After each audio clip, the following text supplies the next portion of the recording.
وَكُلًّا نَّقُصُّ عَلَيْكَ مِنْ أَنبَاءِ الرُّسُلِ مَا نُثَبِّتُ بِهِ فُؤَادَكَ نحمده ونصلي على رسوله الكريم اما بعد فاعوذ باللہ من الشیطان الرجیم بسم اللہ الرحمن الرحیم ونجیناہ ولوطا الی الارض التي بارکنا فیہا للعالمین صدق اللہ العظیم۔ محترم سامعین اکرام، سلسلہ قصص النبیین قدم بقدم میں ایک مرتبہ پھر میں آپ سے مخاطب ہوں۔ گزشتہ نشست میں ہم نے حضرت ابراہیم علیہ السلام کا وہ مناظرہ ذکر کیا تھا جو انہوں نے نمرود سے کیا تھا۔ تو حضرت ابراہیم علیہ السلام نے اپنی قوم کو دعوت دی، دعوت توحید، اپنے باپ کو بھی دعوت دی اور اس علاقے کے لوگوں کو بھی دی اور نمرود کو بھی دی دعوت، لیکن کوئی بھی ان میں سے مسلمان نہیں ہوا۔ حضرت ابراہیم علیہ السلام پر ایمان نہیں لے آیا۔ جب حضرت ابراہیم علیہ السلام نا امید ہو گئے تو حضرت ابراہیم علیہ السلام نے اس علاقے سے ہجرت کی۔ تو آج کی اس نشست میں یہ ذکر کریں گے کہ انہوں نے کن علاقوں میں ہجرت کی۔ تو حضرت ابراہیم علیہ السلام اپنا علاقہ چھوڑ کر جہاں رہتے تھے وہاں سے شام کی طرف تشریف لے گئے اور مصر کے علاقے میں بھی گئے اور بیت المقدس کے اندر بھی گئے۔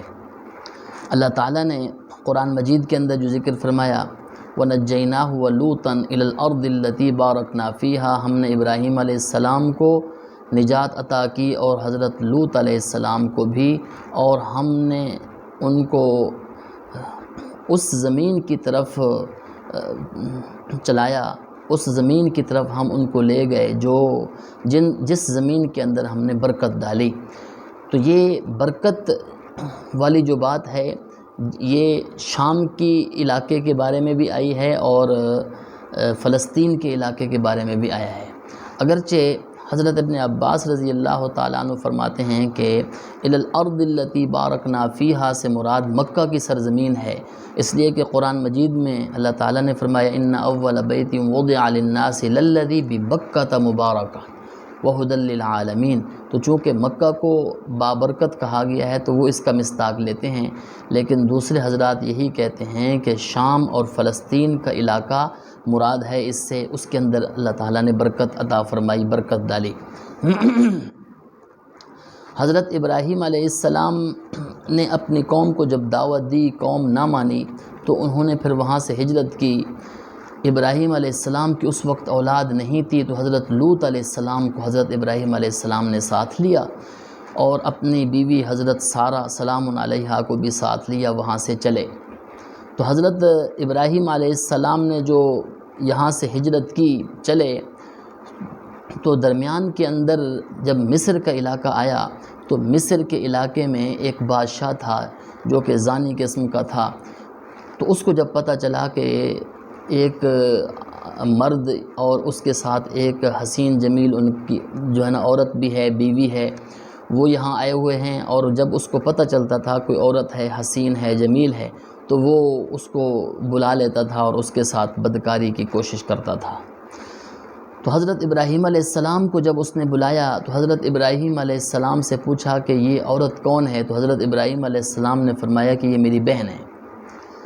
جیسا کہ بخاری شریف کے اندر بھی روایت آتی ہے کہ حضرت ابراہیم علیہ السلام کی طرف ظاہری طور پر 3 باتیں منسوب ہیں، جن کا ذکر 2 کا ذکر قرآن مجید میں ہے اور 1 کا ذکر حدیث میں ہے۔ 2 کا ذکر قرآن مجید میں، ایک انہوں نے یہ فرمایا تھا انی سقیم، میں بیمار ہوں، جس وقت قوم میلے پر جا رہی تھی اور اس نے کہا تھا کہ ہمارے ساتھ چلو، اور دوسرا جب قوم واپس آئی تو انہوں نے کہا کہ ہمارے بتوں کے ساتھ یہ سب کچھ کس نے کیا؟ تو حضرت ابراہیم علیہ السلام نے فرمایا بل فعلہ کبیرہم، لگتا یہ ہے کہ ان کے بڑے نے کیا۔ اور تیسری یہ واقعہ ہے جس کے اندر حضرت ابراہیم علیہ السلام نے اپنی بیوی کو بہن کہا۔ تو بظاہر یہ بات جو معلوم ہوتی ہے وہ یہ ہے کہ ابراہیم علیہ السلام نے 3 کذب کی نسبت ابراہیم علیہ السلام کی طرف بظاہر ہوتی ہے، لیکن اس سے مراد توریہ ہے۔ توریہ کسے کہتے ہیں؟ توریہ کا مطلب یہ ہوتا ہے کہ ایسی بات کرنا جس کو سننے والا ظاہری طور پر جو اس کا مشہور معنی ہے وہ مراد لے رہا ہو اور اس کا حقیقی معنی کچھ اور ہو۔ تو حضرت ابراہیم علیہ السلام نے ان 3 مقاموں میں توریہ کیا۔ انی سقیم بھی اس اعتبار سے فرمایا کہ میں روحانی اعتبار سے بیمار ہوں، جو تم شرک و بدعت کرتے ہو، جو تم اللہ تعالیٰ کے ساتھ بتوں کو شریک ٹھہراتے ہو، ان کی وجہ سے میرا دل جو ہے وہ مغموم ہے، یعنی وہ بیماری کی طرف میل ہے۔ اور بل فعلہ کبیرہم، یہ حضرت ابراہیم علیہ السلام نے ان کے اوپر طنز کیا تھا کہ تم تو یہ کہتے ہو کہ ان کا بڑا یہ ہے، تو اس کا مطلب یہ ہوا کہ یہ پھر محافظ ہے، پھر ان سے پوچھو اس نے کیا ہوگا یہ کام۔ تو یہ حضرت ابراہیم علیہ السلام نے یہ فرمایا۔ اور یہاں اپنی بیوی کو جو بہن کہا، وہ بھی حضرت ابراہیم علیہ السلام نے اپنی بیوی کو بہن، اسلامی بہن کہا، کہ جس طرح کے اس مومن بھائی بھائی ہوتے ہیں، یا مومن عورت اور مرد یہ بہن بھائی ہوتے ہیں، اس اعتبار سے فرمایا کہ یہ میری بہن ہے۔ تو اس نے پھر حضرت سارہ سلام علیہا کو بھی بلایا۔ اس بادشاہ نے، حضرت ابراہیم علیہ السلام وہاں تشریف لے گئے، فرمایا کہ میں نے آپ کے بارے میں یہ کہا ہے، اس وقت اس زمین کے اوپر آپ اور میرے علاوہ ایمان والا کوئی نہیں ہے، ایسی بات نہ کرنا جس کی وجہ سے میرے لیے نقصان دہ ثابت ہو۔ تو پھر اس نے، بادشاہ نے حضرت سارہ کی طرف ہاتھ بڑھایا تو اللہ تعالیٰ نے اس کا ہاتھ روک دیا۔ بڑی سخت اس کو جو ہے نا اس بات پر تکلیف ہوئی، پھر اس نے معافی مانگی، پھر اس نے دوبارہ حضرت سارہ سلام علیہا پر ہاتھ بڑھایا۔ حضرت سارہ سلام علیہا نے اللہ تعالیٰ سے پھر دعا کی، اس کا ہاتھ پھر رک گیا، پہلے سے بھی زیادہ سخت اس کو تکلیف ہوئی۔ پھر اس نے اپنے حواریوں کو، جو بھی اس کے نوکر چاکر تھے، ان کو اس نے یہ کہا کہ یہ تو تم کوئی سرکش جن لے آئے ہو۔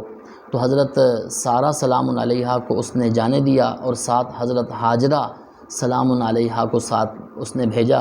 حضرت ہاجرہ پھر حضرت ابراہیم علیہ السلام کے ساتھ جو ہے نا ان کی شادی ہوئی، پھر ان سے حضرت اسماعیل علیہ السلام پیدا ہوئے۔ تو حضرت ابراہیم علیہ السلام نے پھر مصر سے دوبارہ جو سفر کیا، وہ بیت المقدس کی طرف سفر کیا، کچھ مال بھی ان کے پاس تھا۔ حضرت ہاجرہ جو کہ قبطیہ تھیں، مصریہ تھیں، وہ بھی ساتھ تھیں، اور حضرت سارہ بھی ساتھ تھیں۔ تو حضرت ابراہیم علیہ السلام نے بیت المقدس کی طرف سفر کیا۔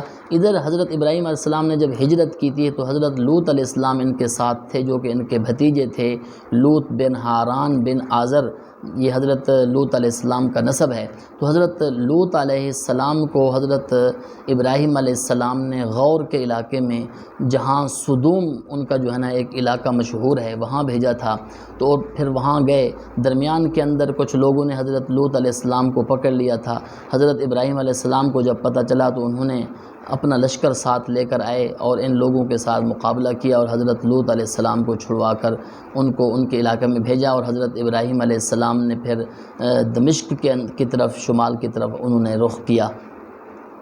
حضرت ابراہیم علیہ السلام کو اللہ تعالیٰ نے کچھ نظارے دکھلائے، شمال، جنوب، مشرق، مغرب دکھلائے، جس سے اللہ تعالیٰ نے فرمایا ابراہیم علیہ السلام کو، یہ جو نشانیاں میں آپ کو دکھلا رہا ہوں، جو زمین آپ کو نظر آ رہی ہے، جو علاقے نظر آ رہے ہیں، یہاں سارے علاقوں کے اندر آپ کی اولاد ہوگی، یہ آپ کے علاقے ہیں، قیامت تک آپ کے پاس رہیں گے۔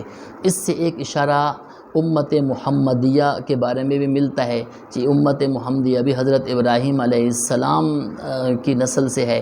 تو اس وجہ سے یہ بھی بشارت ملتی ہے کہ آپ صلی اللہ علیہ وسلم کی امت بھی آئے گی، اور آپ صلی اللہ علیہ وسلم نے خود بھی اس بارے میں اشارہ فرمایا، ایک مرتبہ فرمایا کہ مجھے شمال اور مشرق اور مغرب کے علاقے سمیٹ کر دکھلائے گے، اور میری قوم اور میری امت کی سلطنت یہاں تک ہوگی۔ تو اس سے بھی یہ بات معلوم ہوتی ہے کہ حضرت ابراہیم علیہ السلام کی اس بشارت کے اندر حضرت نبی کریم صلی اللہ علیہ وسلم کی امت بھی شامل ہے۔ تو یہ حضرت ابراہیم علیہ السلام کا ہجرت کا واقعہ تھا، جو انہوں نے ہجرت کی شام کی طرف، پھر بیت المقدس کی طرف۔ پھر جب بیت المقدس میں گئے، وہاں کے جو بڑے بڑے لوگ تھے، انہوں نے حضرت ابراہیم علیہ السلام کا استقبال کیا، اور ساتھ ساتھ ابراہیم علیہ السلام کی اطاعت کو قبول کیا، اور حضرت ابراہیم علیہ السلام کو انہوں نے عزت دی۔ اللہ تعالیٰ نے قرآن مجید میں فرمایا، سلام علی ابراہیم، ابراہیم علیہ السلام پر سلامتی ہو، وآخر دعوانا ان الحمد للہ رب العالمین۔ وَكُلًّا نَّقُصُّ عَلَيْكَ مِنْ أَنبَاءِ الرُّسُلِ مَا نُثَبِّتُ بِهِ فُؤَادَكَ